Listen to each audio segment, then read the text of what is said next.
Christology అంటే క్రీస్తు శాస్త్రం. క్రీస్తు శాస్త్రం. క్రీస్తు ఎవరు? ఎవరు క్రీస్తు? చెప్పండి. క్రీస్తు శాస్త్రం. ఓకేనా? క్రీస్తు శాస్త్రం. క్రీస్తు శాస్త్రం అంటే క్రీస్తుని గురించి తెలియాలి మనకు. మెయిన్ మనకు పాప క్షమాపణ ఎవరి ద్వారా వచ్చింది? క్రీస్తు ద్వారా వచ్చింది. రక్షణ క్రీస్తు ద్వారా వచ్చింది. ఓకేనా? పునరుద్ధానము ఓకేనా? దేవుడు ఆయన కుమారుడు ద్వారా ఆయన మనకు అనుగ్రహించాడు. ఓకే, అన్నీ క్రీస్తు ద్వారా ఇచ్చాడు. అయితే ఇక్కడ క్రీస్తు అనగానే ఇప్పుడు మీకు ఒక డౌట్ రావాలి. వాస్తవంగా ఏమని రావాలంటే, యేసు ప్రభు ఎప్పుడు పుట్టాడు? 2024 సంవత్సరాల క్రితం పుట్టాడు. అవునా? అవునా కదా? ఏమంటారు? క్రీస్తు పూర్వం, క్రీస్తు శకం. అవునా? క్రీస్తు పూర్వం, క్రీస్తు శకం. అయితే ఇప్పుడు క్రీస్తు పూర్వం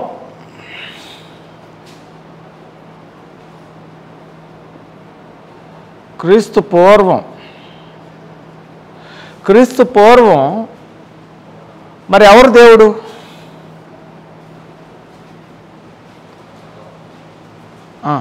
చెప్పండి. ఏమంటావు? క్రీస్తు పూర్వం ఎవరు దేవుడు? చెప్పాలి. క్రీస్తు పూర్వం యెహోవా దేవుడు. అవునా? ఈయన కొత్త దేవుడు. అవునా? అంతేనా అర్థం? అంతేనా? కొత్తగా వచ్చాడా అంటే మీకు అర్థమైందా నేను చెప్పింది? యేసు ప్రభు కొత్త దేవుడా? మరి క్రీస్తు పూర్వం, క్రీస్తు శకం.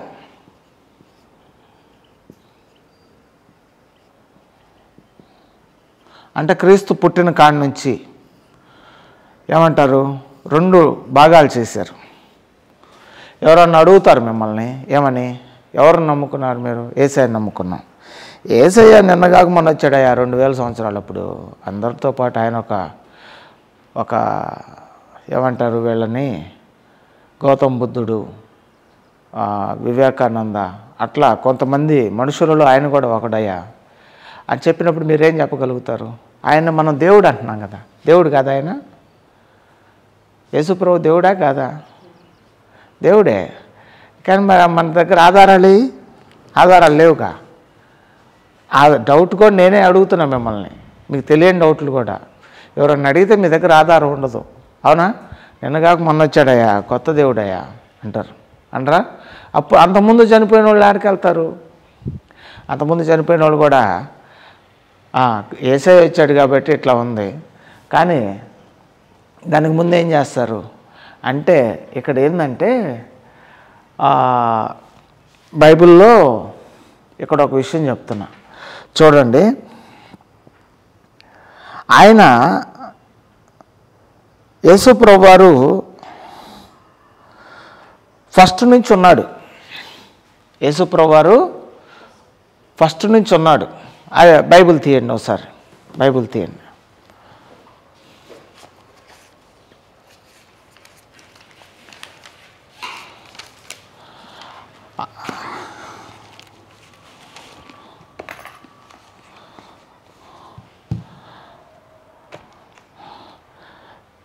ఒకటో అధ్యాయం, ఆదికాండం 1వ అధ్యాయం 1వ వచనం చదవండి.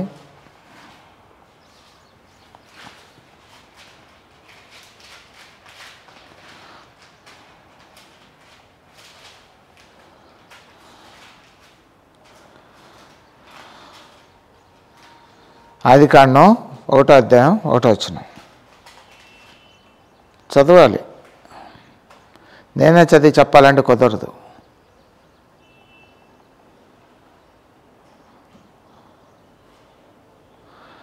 ఓకే?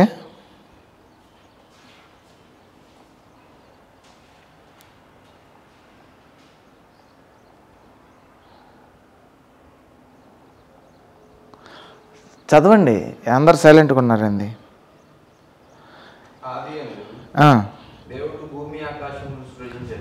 ఆది యందు దేవుడు ఏం చేశాడంట?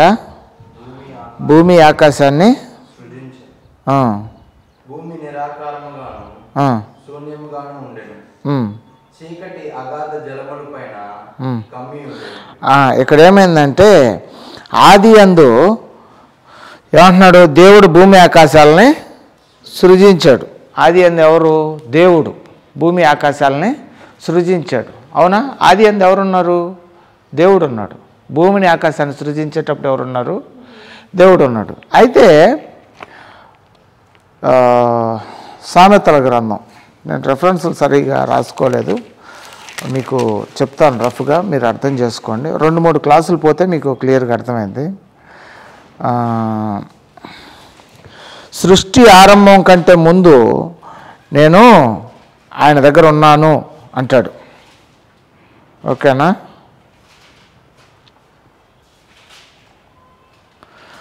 చూడండి, సృష్టి సామెతల గ్రంథంలో ఉంటుంది. నా పాత బైబిల్ కాదు ఇది, కొత్త బైబిల్ అవటం వల్ల అంతా వెతుక్కోవాల్సి. ఓకే, సృష్టి ఆరంభానికి ముందే ఎవరున్నారు? ఆయన ఉన్నాడు. ఒకసారి యేసుప్రభుని ఏమంటారంటే, సామెతల గ్రంథంలో ఉండేది అనాదిగా నేను ఏమంటున్నాడు? ఆయన దగ్గర ఉన్నాను. సామెతల గ్రంథంలో రాసి ఉండేది, రెఫరెన్స్లు నేను మీకు తర్వాత పెడతాను. ఏమంటాడంటే, సృష్టి ఆరంభం అందే ఆయన యందు నేను జ్ఞానం గలవానిగా నేను ఉన్నాను అంటాడు. ఓకేనా? మీకు 8 ఆ ప్రాంతంలో ఉంటుంది, ఒకసారి చూడండి.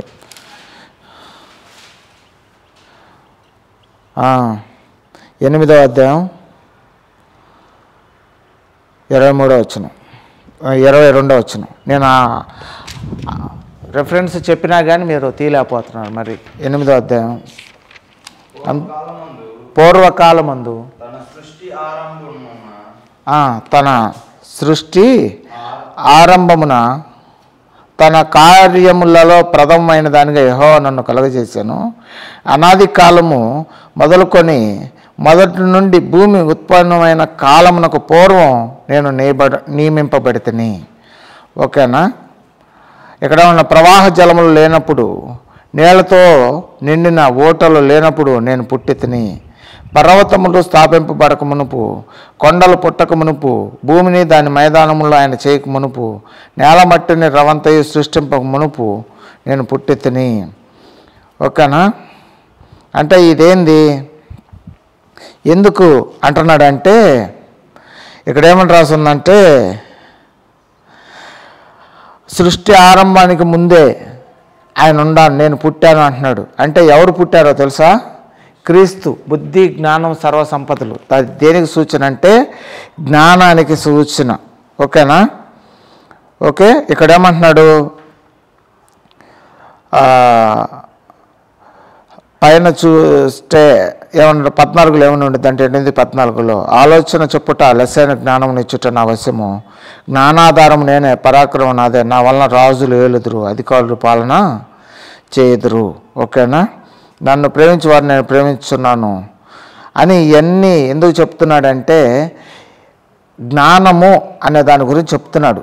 జ్ఞానము, బుద్ధి జ్ఞానము సర్వసంపదలు ఎవరి దగ్గర ఉన్నాయి? క్రీస్తు యందే గుప్తమై ఉన్నాయి. అవునా? సృష్టి ఆరంభంలోనే ఎవరున్నారు? ఓకేనా? ఏమంటున్నాడు? సామెతల్లో ఏమని ఉంది?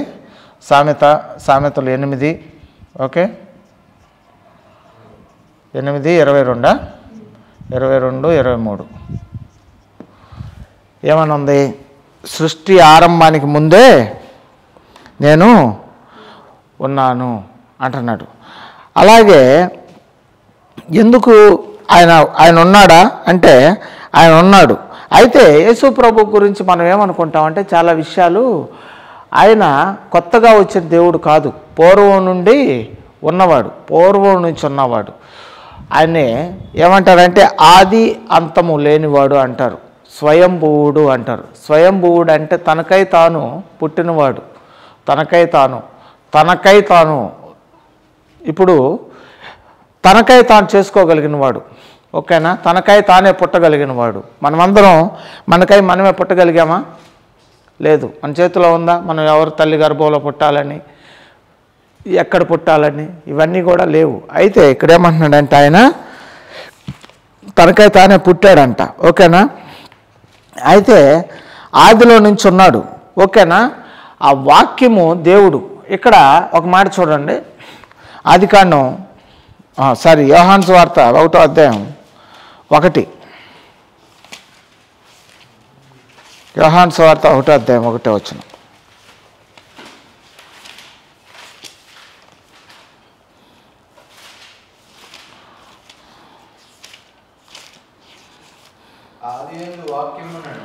ఆదియందు వాక్యముండెను,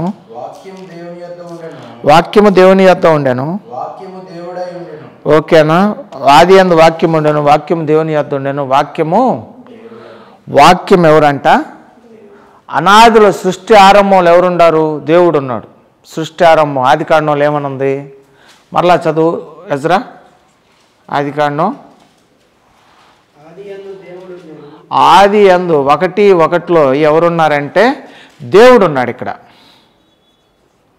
ఓకేనా? దేవుడు. అయితే యోహాను సువార్త 1:1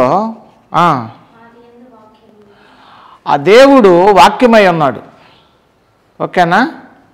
దేవుడు ఎలా ఉన్నాడు? వాక్యమై ఉన్నాడు. యోహాను సువార్త 1:14 వాక్యం శరీరధారి అయి కృపా సత్య సంపూర్ణుడుగా మన మధ్య నివసించెను. ఓకేనా? ఆ వాక్యము శరీరధారి. ఏ వాక్యము? ఆ వాక్యము ఏ దేవుడని మనం పిలువబడుతున్నాడో ఆ దేవుడు వాక్య రూపంలో ఉన్నాడు. ఆ వాక్యము శరీర రూపంలో మన మధ్యకి వచ్చింది. అర్థమైందా? అంటే మీకు అర్థమైందా? ఆది యందు దేవుడు ఉన్నాడు. ఆ దేవుడు ఎవరంటే వాక్యము. ఆ వాక్యమే శరీరధారిగా ఎక్కడికి వచ్చాడంట? కృపా సత్య సంపూర్ణుడిగా మన మధ్యకి వచ్చాడు. ఏమంటాడు? మోషే వలన ధర్మశాస్త్రం కలిగింది కానీ యేసుక్రీస్తు వలన కృప సత్యములు కలిగినాయి. ఓకేనా? అంటే ఏంది అర్థం? యేసు ప్రభు కొత్త దేవుడు కాదు, ఆయన ఫస్ట్ నుంచి ఉన్నవాడు.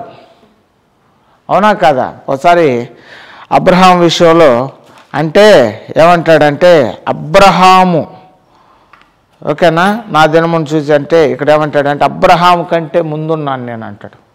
యేసు ప్రభు ఏమంటాడు? అబ్రహాం కంటే ముందున్నవాడు అంటాడు. అబ్రహాం కంటే ముందుగా ఉన్నాడంట. ఓకేనా? వీళ్ళు అబ్రహామే గొప్ప అనుకుంటున్నారు, కానీ నీకు 50 ఏళ్ళు కూడా లేవు కదా, నువ్వు ఎలా గొప్పవాడు అంటే ఏమంటారంటే అబ్రహాం కంటే ముందుగా ఉన్నవాడిని అంటాడు. ఆయన 2000 సంవత్సరాల క్రితం 2000 years బ్యాక్ ఏమైందంటే మన మధ్యలోకి వచ్చాడు అంతే ఆయన. ఓకేనా? 2000 సంవత్సరాల క్రితం.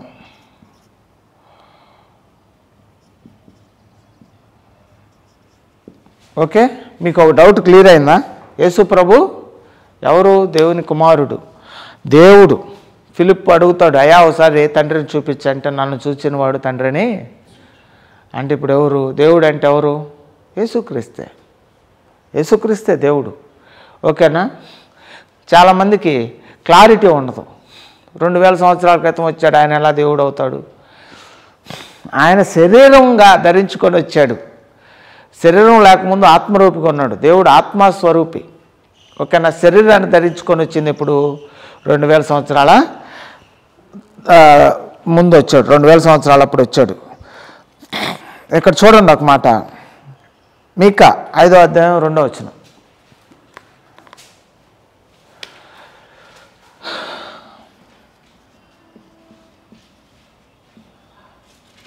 5:2 చదవండి.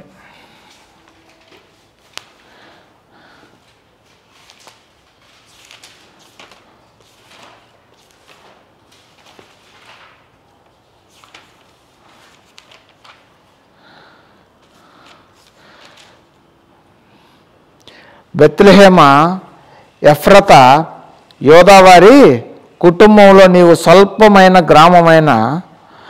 గ్రామమైనను నా కొరకు ఇజ్రాయెల్ నేలబోవాడు నీలో నుండి వచ్చును. పురాతన కాలం మొదలుకొని శాశ్వత కాలము ఆయన ప్రత్యక్షమగుచుండెను. బెత్లెహేములో ఎవరు పుట్టారు? బెత్లెహేములో యేసు ప్రభు పుట్టాడు. ఓకేనా? బెత్లెహేములో యేసు ప్రభు పుట్టినప్పుడు ఇక్కడ ఏమని రాస్తుంది? పురాతన కాలం నుంచి. ఓకేనా? బెత్లెహేములో యేసు ప్రభు పుట్టాడు కదా, ఆయన గురించి పుట్టక ముందే ఏమని ప్రవచనం ఉందంటే, పురాతన కాలము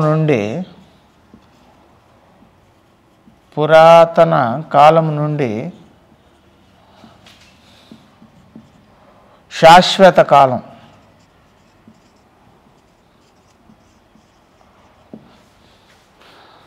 ఏందయ్యా ఒక్క నిమిషం ఆప్ కెమెరా.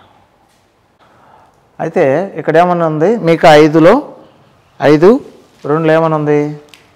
ఒకసారి చదవండి. బెత్లెహేము ఎఫ్రతా, యోదావారి కుటుంబములలో నీవు స్వల్పమైన గ్రామమైనను నా కొరకు ఇజ్రాయేలులో ఏలబోవువాడు నీలో నుండి వచ్చును.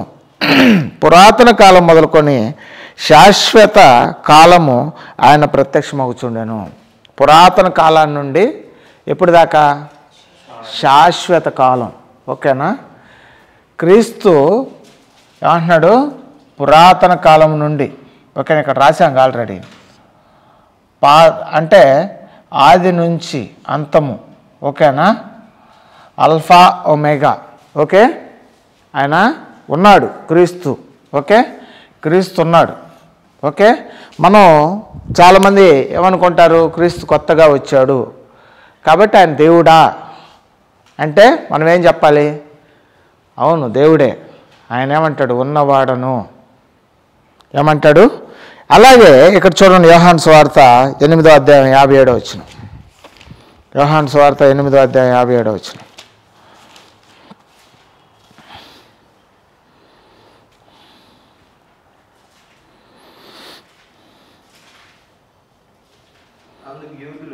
అందుకు యూదులు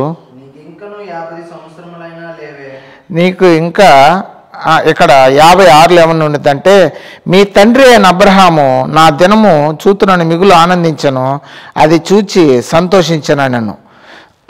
అందుకు యూదులు నీకు ఇంకనూ 50 సంవత్సరములైన లేవే, నీవు అబ్రహామును చూచితివా అని ఆయనతో చెప్పగా, యేసు అబ్రహాం పుట్టక మునిపే నేను మీతో ఉన్నానని నిశ్చయంగా చెప్పుచున్నాను నేను. ఓకేనా? అబ్రహాం పుట్టక ముందే ఎవరున్నారు?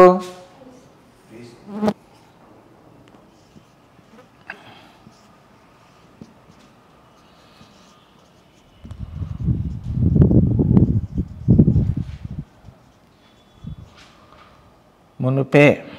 ఓకేనా? నేను ఉన్నాను. ఓకే,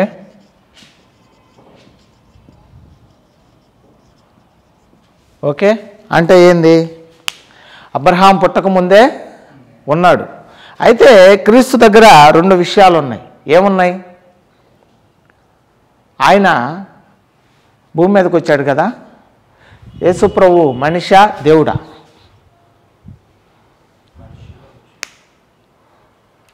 పర్వాలేదు, నోటి తెరిచి చెప్తే మీకు అర్థమైంది. మీకున్నది మీ లోపల ఒక ఫీలింగ్ ఉండేది, దాన్ని చెప్పాలి. ఎవరు తప్పుగా అనుకోరు. ఓకేనా? ఎందుకనంటే నీకు దేవుని మీద ఏమి అభిప్రాయం ఉందో నీకు తెలియాలి. అంతే కదా?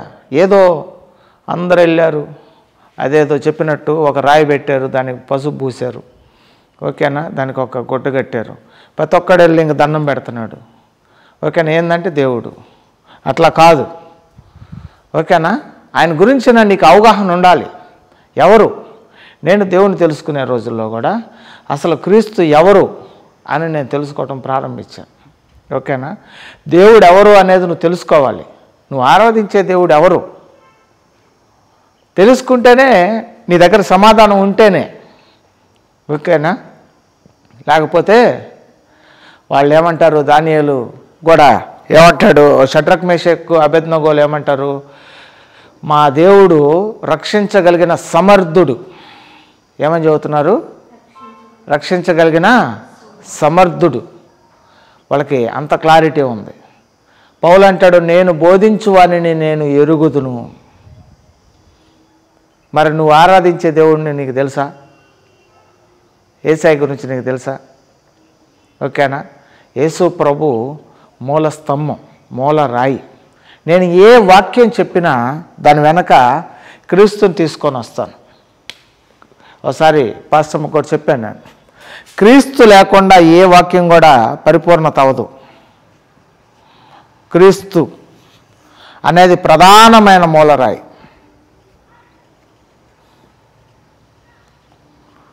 ప్రధానమైన మూలరాయి. ఓకే, ఎందుకు నేను ఈ మాటలు చెబుతున్నానంటే, మన జీవితాల్లో కూడా క్రీస్తుని గురించి ఏముండాలి?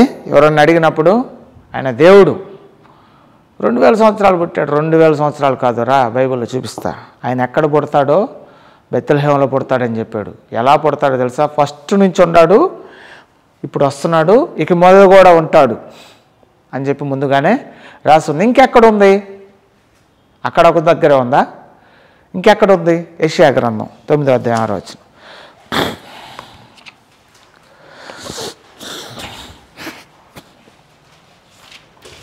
యెషయా గ్రంథం 9వ అధ్యాయం 6వ వచనం.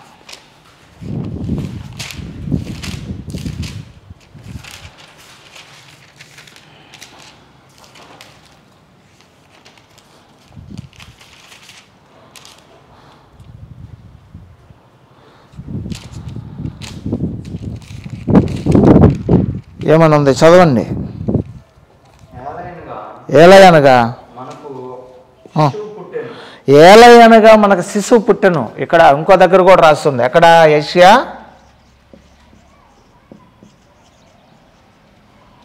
9:6. ఏలయనగా మనకి శిశువు పుట్టెను. మనకు కుమారుడు అనుగ్రహించబడెను. ఆయన భుజముల మీద రాజ్యభారముండును. ఆశ్చర్యకరుడు, ఆలోచనకర్త, ఏంటంట? బలవంతుడైన ఆయన క్రీస్తు దేవుడు. ఏమని రాస్తుంది? యేసుప్రభు ఎవరు? అందరితో పాటు పుట్టిన కారణ జన్ముడు కాదు, బలవంతుడైన, ఏమని రాస్తుంది చెప్పాలి? బలవంతుడైన దేవుడు. ఓకే, క్లియర్గా ఉండాలి. తర్వాత ఓకే, తండ్రి. ఏం తండ్రి అంట? నిత్యుడగు తండ్రి ప్లస్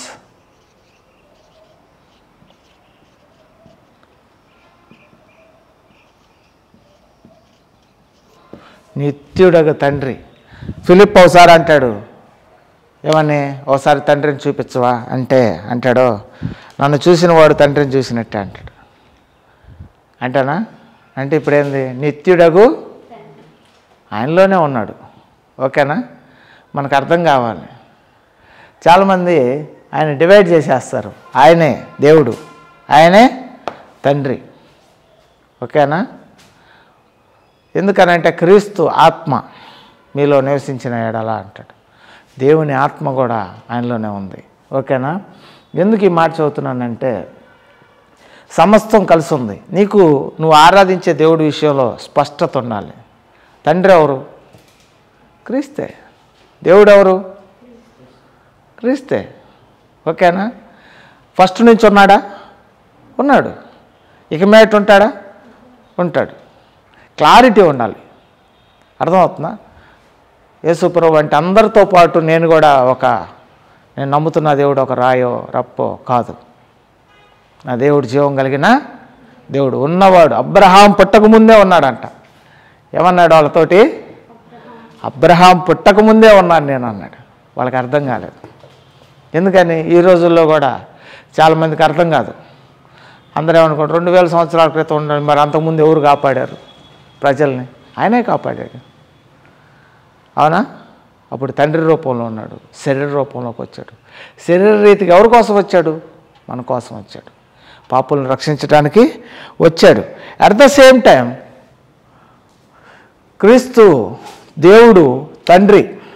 ఓకే, మళ్ళీ ఏమంటున్నాడు? శరీర రీతిగా. ఏందంట? శరీర రీతిగా చూస్తే అనేది ఆ వాక్యము శరీరధారి అయి, శరీరధారి, శరీరధారి. ఓకేనా? ఆయన ఎలా వచ్చాడు? శరీరాన్ని ధరించుకొని వచ్చాడు.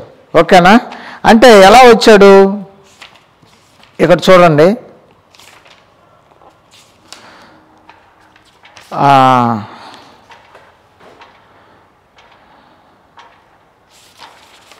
ఆయనకి ఏమైంది?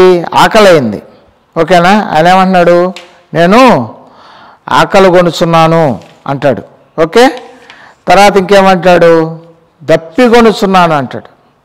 అవునా కదా? వీటికెళ్ళి చూడటం కంటే నాకు తెలిసిన వాక్యంలో రెఫరెన్స్లు ఎతకటం బెస్ట్. ఒకసారి చూడండి,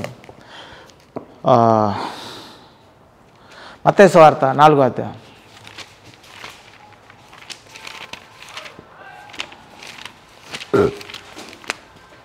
మత్తయి సువార్త 4వ అధ్యాయం.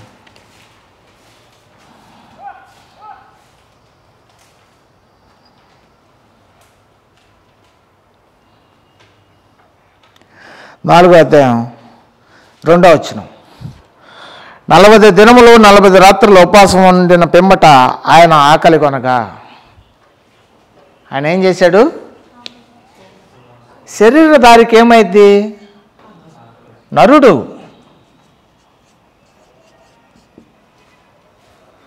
తండ్రియే, మళ్ళీ ఆయన ఎలా వచ్చాడు? నరుడు, శరీరధారిగా వచ్చాడు. ఆకలి అయింది, దాహం అయింది. ఏమంటున్నాడు? దప్పి కొనుచున్నాను. 7 మాటలకు మాట చదువుతాం కదా మనం. ఏమని చదువుతాం? దప్పి కొనుచున్నాను. యేసుప్రభుకి ఏమైంది? దప్పి కొన్నాడంట. ఓకేనా? యేసుప్రభు పడవలో నిద్రపోయాడు. అవునా? పడవలో ఏం చేశాడు? నిద్రపోయాడు. అంటే ఏంది? దప్పిక, నిద్ర, ఇవన్నీ శరీర రీతిగా ఉండాల్సిన లక్షణాలన్నీ కూడా క్రీస్తులో ఉన్నాయి. దేవుడు, తండ్రి, ఇవన్నీ కూడా ఉన్నాయి. ఓకేనా? ఇవన్నీ కూడా ఉన్నాయి. ఇక్కడ చూడండి ఏమని రాస్తుందో. కొలసీలు రాసిన పత్రిక 2:9 అనుకుంటా, మేబీ.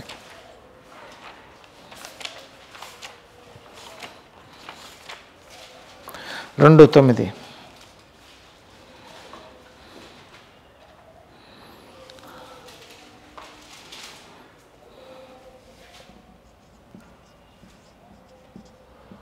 కొలస్సీ 2:9 చదవండి. ఎజ్రా చదువు. ఏలయనగా దైవత్వం యొక్క సర్వ సంపూర్ణత ఓకేనా? కుమారి చదువు. దేవకుమారి. ఏలయనగా దైవత్వం యొక్క సర్వ పరిపూర్ణత శరీరముగా. ఓకేనా? దైవత్వం యొక్క సర్వ పరిపూర్ణత ఇదంతా కూడా ఇందులో నివసిస్తూ ఉంది.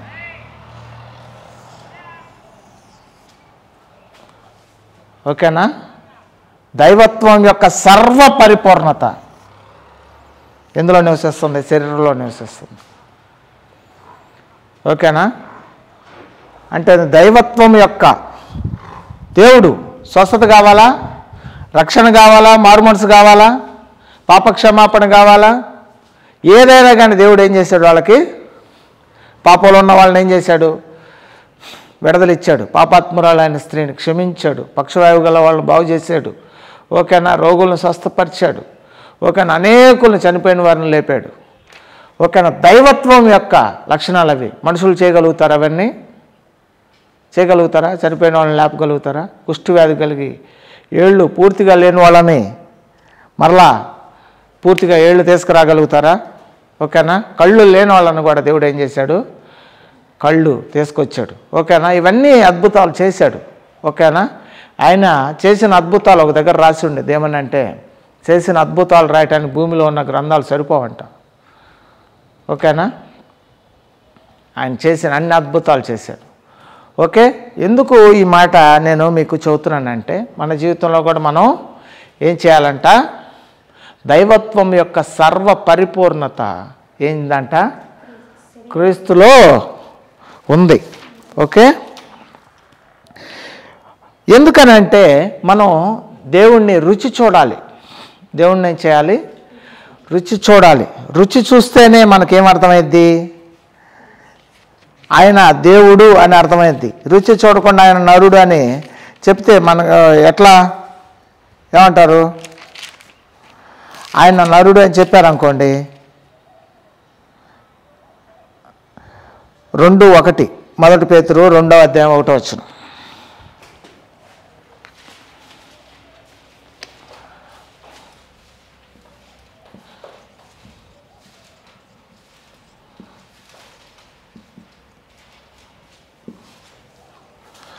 ఓకే, 1 పేతురు 2:1 ఏమనుంది, ప్రభు దయాళుడని రుచి చూచి ఉన్న ఎడలా చాలు. రుచి చూడాలి. ఇప్పుడు ఒక వాటర్ ఉన్నాయి, ఒక వాటర్లో పంచదార కలిపాం. పంచదార కలిపి ఈ వాటర్ బాటిల్ ఉంది. ఈ వాటర్ బాటిల్లో మేరుబాబు పంచదార కలుపుకొని వచ్చాడు. కలుపుకొని వచ్చినప్పుడు వాటర్ అలాగే ఉన్నాయి. నేను ఈ వాటర్ తాగి తీయగా ఉన్నాయి అన్నాను అనుకో, ఎజ్రా పాస్టర్ గారు అబద్ధం చెబుతున్నాడు, అవి నీళ్ళు అయితే అని అంటే నేను అతన్ని ఎలా నమ్మించగలుగుతాను? నమ్మించగలుగుతానా? ఎందుకని? నువ్వు టేస్ట్ చేయాలి.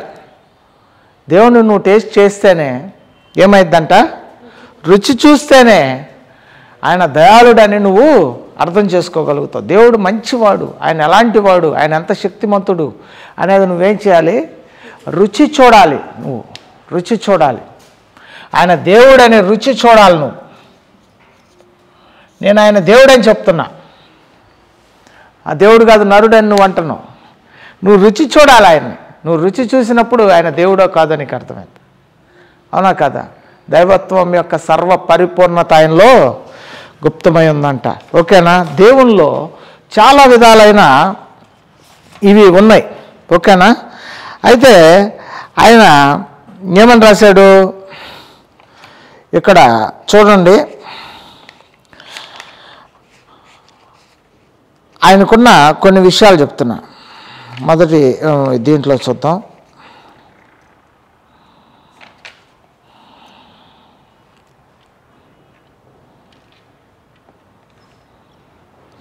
రోమీయులకు రాసిన పత్రిక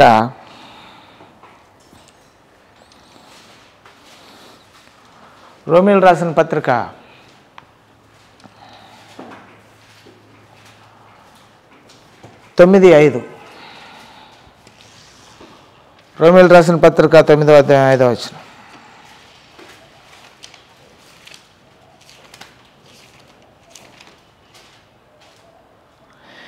ఏమనుంది?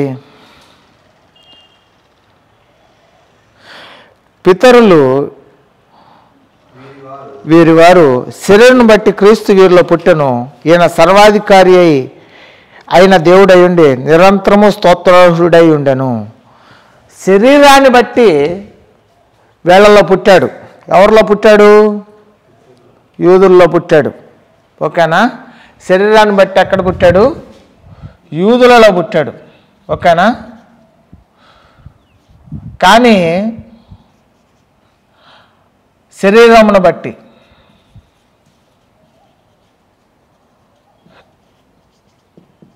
కానీ ఆయన ఏమని రాస్తుంది? ఈయన సర్వాధికారి అయిన దేవుడై ఉండి నిరంతరం స్తోత్రార్హుడై అన్నాడు. సర్వాధికారి. సర్వాధికారి అంటే ఆయన అధికారాన్ని ఎక్కడ చూపించాడు తెలుసా? 2 చోట్ల చూపించాడు. ఏమని? ఒకళ్ళు వచ్చినప్పుడు నీ పాపములు క్షమించబడి అని చెప్పినప్పుడు పాపములు క్షమించే అధికారం నీకు ఎక్కడదన్నాను. ఆయన మన పాపాలు క్షమించే అధికారం ఉంది. నువ్వెంత ఘోర పాపివైనా సరే దేవుడు నువ్వు ఆయన దగ్గరికి వెళ్తే ఆయన నిన్ను క్షమించే అధికారం ఉంది, ఇంకెవరికి లేదు. కొంతమంది మిస్టేక్ చేస్తే సరిపోతే పోయిందిలే, జరిగిపోయింది జరిగిపోయిందిలే అంటారు. కానీ అది ఆ మనిషికి జరిగిన నష్టం కాదు. ఎందుకనంటే ఇప్పుడు ఆ నష్టాన్ని నువ్వు భరిస్తేనే నువ్వు క్షమించినట్టు అర్థం. ఆ నష్టాన్ని నువ్వు భరించి ఆ నష్టాన్ని పూర్తి చేస్తేనే నీకు ఆ అర్హత ఉందని అర్థం. అవునా కాదా? ఒక పెద్ద ఏమంటారు రోల్స్ రాయిస్ కారు యాక్సిడెంట్ చేశారు అనుకోండి, ఎవరన్నా గుద్దారు, బాగా డ్యామేజ్ అయిపోయింది. ఒక 5 కోట్లు ఉండేది ఆ కారు. ఆ కారుని సరే ఏదో తప్పైపోయిందిలే వెళ్ళు అని చెప్పి పక్కన ఉన్న బైక్ తోటో లారీతోటో గుద్దిన వ్యక్తిని అన్నారనుకోండి, అది అయిపోయినట్టు, అధికారం ఉన్నట్టేనా? కాదు. అట్లాంటిదే అతనికి మరలా కొనిచ్చి, సరే నేను క్షమిస్తున్నాను, అతను కూడా ఏమనొద్దు, నేను క్షమిస్తున్నాను, ఆ ట్యాక్స్ నేను తీసుకుంటాను, దానికి అయ్యే ఖర్చు నేను భరిస్తాను అని చెప్పగలిగే అధికారం ఎవరికన్నా ఉందంటే యేసు ప్రభుకే. సర్వాధికారి ఆయన. ఎందుకనంటే ఆయన మన కోసం విమోచన క్రయధనంగా ఆయన ఉన్నాడు. ఓకేనా? ఆయనకి అధికారి, సర్వాధికారి అయి ఉన్నాడు అని రాస్తుంది. ఓకేనా? అయితే ఇక్కడ ఏమంటున్నాడు, ఇక్కడ చూడండి, తీతు 2:23. ఇవన్నీ ఎందుకు చెప్తున్నానంటే దైవత్వం, క్రీస్తుని దేవుడు అని చెప్పడానికి రెఫరెన్స్లు చెప్తున్నాను. ఓకే, ఇక్కడ ఏముంది ఇంకోటి, తీతు 2:13.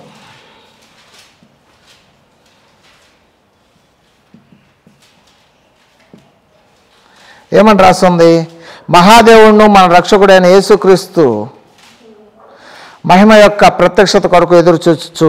ఏమని రాశాడు? మహాదేవుడు అంట. ఏం పేరు యేసు ప్రభుకి? మహాదేవుడు. ఆయన దేవుడు. ఓకేనా? ఆయన మహాదేవుడు. ఇందాక సర్వాధికారి, ఇప్పుడేమో మహాదేవుడు. ఓకేనా? తర్వాత యోహాను 1:18. యోహాను సువార్త 1:18.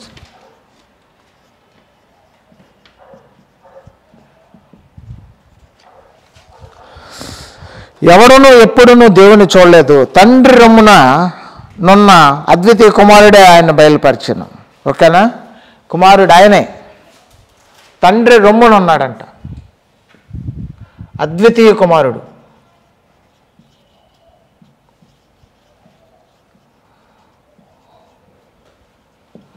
అద్వితీయ కుమారుడు. ఓకేనా?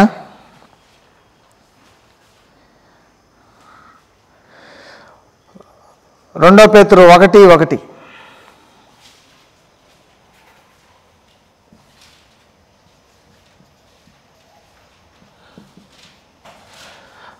దేవుని రక్షకుడు, దేవుని యొక్క రక్షకుడు క్రీస్తు యొక్క నీతిని బట్టి.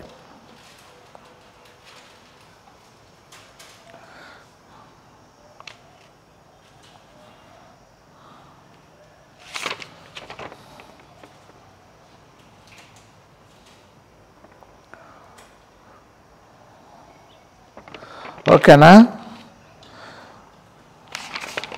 ఇక్కడ చూడండి, మొదటి యోహాను 5:20-21.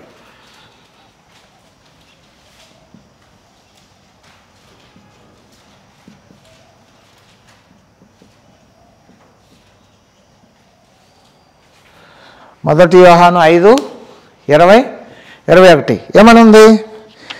మనము దేవుని కుమారుడైన యేసుక్రీస్తు నందున్న వారమై సత్యవంతుని యందు ఉన్నాము. ఆయన నిజమైన దేవుడును నిత్య జీవమునై ఉన్నాడు. ఏందంట? నిజమైన దేవుడు. ఏం దేవుడు? దొంగ దేవుళ్ళు ఉండరా? ఉంటారు. ఏమైంది? కొన్ని చోట్ల ఒకరోజు ఒక చెట్టుకి రోజు టెంకాయ కొట్టి పసుపు పూసి కుంకుమ పెట్టి పూస్తూ ఉన్నారు. ఒకరోజు ఆ చెట్టు ఎండిపోయింది. దేవుడు ఏమైపోయాడు? ఎండిపోయాడు. అవునా కాదా? నిజమైన దేవుడు తర్వాత ఏమని రాస్తుంది? నిత్య జీవమునై ఉన్నాడు. నిత్య జీవం, ఎప్పుడు కూడా బ్రతికే ఉంటాడు ఆయన. ఆయన బ్రతుకుంటాం కాదు, నీకు కూడా బ్రతికిస్తాడు. నీకు ఇంకొక విషయం చెప్పాలి, సువార్త అంటే ఏందో తెలుసా? క్రీస్తు సువార్త, ఆయనలో జీవం ఎలా ఉందో తెలుసా? ఇప్పుడు ఎవరి గురించైనా ఒక న్యూస్ చెప్తే అది కొంతకాలానికి ఏమైపోయింది? ఎక్స్పైర్ అయిపోయింది, అవదా? యేసు ప్రభు గురించి వెళతానే ఉంది, ఒకళ్ళ దగ్గర నుంచి ఇంకొకరు, ఒక దగ్గర నుంచి ఇంకొకరికి. దాన్ని ఆపటం ఎవరి వల్ల? ఎందుకని? క్రీస్తును గురించిన వార్త దేవుని శక్తి, అది. దాన్ని ఆపటం ఎవరి తరం? ఎందుకని? మీకు ఒక ఎగ్జాంపుల్ చెప్పాలి నేను. ఎలా అంటే, మీకు ఎవరైనా పెళ్ళికి పిలిచారా? మిమ్మల్ని పెళ్ళి కార్డు ఇచ్చారా? మీకు ఎంతమంది ఇచ్చారు? ఎంతమందికి? ఓకేనా? పెళ్ళి కార్డు తీసుకున్నా, చేయి చూపించండి. తీసుకున్నవాళ్ళు పెళ్ళి కార్డు ఉందా? తీసుకున్న తర్వాత పెళ్ళికి వెళ్ళి వచ్చి ఉంటారు. వాళ్ళు ఇచ్చేటప్పుడు ఎట్లా ఇస్తారు? చాలా గౌరవంగా, ఇదిగోండి పెళ్ళి కార్డు, ఒక ఫోటో దిగో, లేకపోతే చాలా గౌరవంగా దానికి కొంతమంది అయితే పసుపులు పోస్తారు, ఏదో ఒకటి చేసి చాలా విలువైంది. అదేంది? చాలా విలువైంది. పెళ్ళి అయిపోయింది. పెళ్ళి అయిపోయిన తర్వాత ఇంకేం జరిగిద్ది? ఆ విలువ కలిగిన అది ఒక 2 సంవత్సరాల తర్వాత నీకు కనపడింది. దాన్ని తీసుకెళ్ళి ఏం చేస్తావు? అటు పడేస్తావు. అంటే ఎందుకు? ఏమైపోయింది? గుడ్ న్యూస్ ఏమైపోయింది? టైం అయిపోయింది, ఎక్స్పైర్ అయిపోయింది. గుడ్ న్యూస్కి ఏమైపోయింది? డస్ట్బిన్లోకి వెళ్ళిపోయిందా, వెళ్ళలేదా? కానీ క్రీస్తుని గురించిన సువార్త ఎప్పుడు కూడా వెళ్ళదు. ఎందుకని? ఆయన నిత్య ఏమని రాస్తుంది? నిత్య జీవమునై ఉన్నాడు, నిజమైన దేవుడు అయి ఉన్నాడు. ఓకేనా? నిజమైన దేవుడు. ఓకే,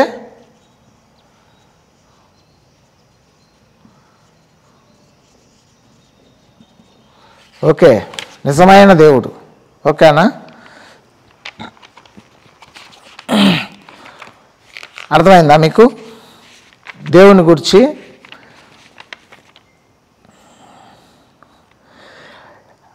యెషయా 7:14 చెప్పాను. ఇవన్నీ మీకు అర్థమైంది కదా? క్రీస్తు దేవుడు ఎలాగో 2000 సంవత్సరాల ముందు పుట్టిన ఎలాగో మొత్తం మీకు అర్థమైంది. క్రీస్తు శకానికి ముందు ఎవరున్నారు, పూర్వానికి ఎవరున్నారు, శకానికి ఎవరున్నారు, మొత్తం. ఓకే, ఆయన శరీరం అంటే ఏంది, ఆత్మ అంటే ఏంది అనేది మీకు అర్థమైంది. అయితే ఆయన పేరు ఏం పేరు అంటే ఇమ్మానుయేల్. ఓకేనా? యెషయా 7:14 ఏమని ఉండిద్ది? ఇమ్మానుయేల్ అనగా దేవుడు మనకు తోడు. ఎల్ అనగా హీబ్రూ భాషలో ఏంది అర్థం? దేవుడు. ఎల్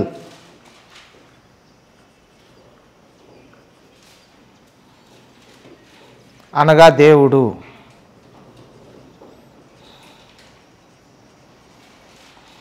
యేసు ప్రభుకి ఏంది? ఇదిగో కన్యక గర్భవతి కుమారుని కన్ను, అతనికి ఇమ్మానుయేల్ అని పేరు. ఎల్ అంటే ఎవరు? దేవుడు. గర్భంలో పుట్టింది ఎవరు? దేవుడు. ఓకే,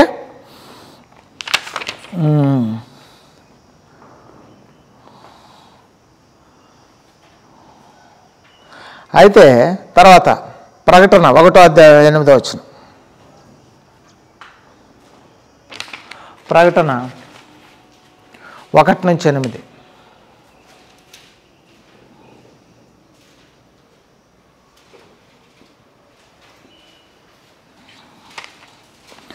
వర్తమాన భూత భవిష్యత్ కాలంలో ఉండువాడు అనగా సర్వాధికారియు దేవుడు నాకు ప్రభు సెలవిచ్చుచున్నాడు. ఏందంట? వర్తమాన భూత భవిష్యత్ అంటే ఏంది? Fast, present, future. 3 రోజుల్లో 3 టయాల్లో కూడా ఏమంటాడంట? దేవుడు. 3 టయాల్లో కూడా ఎవరు? దేవుడు. ఇవాళ కూడా దేవుడే, గతంలో కూడా దేవుడే, రేపు కూడా, నిన్న నేడు రేపు ఏకరీతిగా. నిన్న ఏదో అద్భుతం చేశాడు, ఇవాళ చేయడానికి లేదు. నిన్న నిన్ను ప్రేమించాడు, ఇవాళ నిన్ను ప్రేమించడానికి కాదు. నిన్న ప్రేమించాడు, ఇవాళ ప్రేమిస్తాడు, రేపు ప్రేమిస్తూనే ఉంటాడు ఆయన. నిన్న అద్భుతాలు చేశాడు, ఇవాళ అద్భుతాలు చేస్తాడు, రేపు అద్భుతాలు చేయగలడు, చేస్తూనే ఉంటాడు. ఎందుకనంటే ఆయనలో మార్పు లేని దేవుడు. దేవునిలో ఏం లేదు? దేవునిలో గమనాగమనములైన చలనములైన మార్పు ఉండదు. మనిషిలో తన యొక్క గుణాలు మారిపోతాయేమో కానీ ఆయన ఎప్పుడు కూడా నిత్యం ప్రకాశించుతున్న అగ్ని అయి ఉంటాడు ఆయన. ఓకేనా? దేవుడు ఆయన. ఓకే, ఆయన దేవుడు. తర్వాత యోహాను 20:28.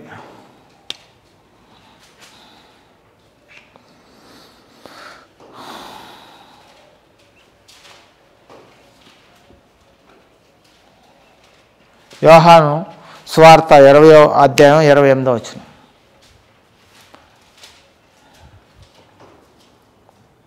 ఎంత టైం పట్టింది మీరు? ఇక్కడ ఏమని రాస్తుంది? మై లార్డ్, నా ప్రభువా, నా దేవా అని. ఇతను ఆ బాట పిలిచేది ఎవరో తెలుసా? ఎవరు? తోమా ఎప్పుడు కూడా మై లార్డ్. ఓకేనా? My God is my lord, my God my lord అని పిలుస్తాడు. నా దేవా, నా ప్రభువా. ఇదే ఓడు కేరళలో రాసుండిద్ది.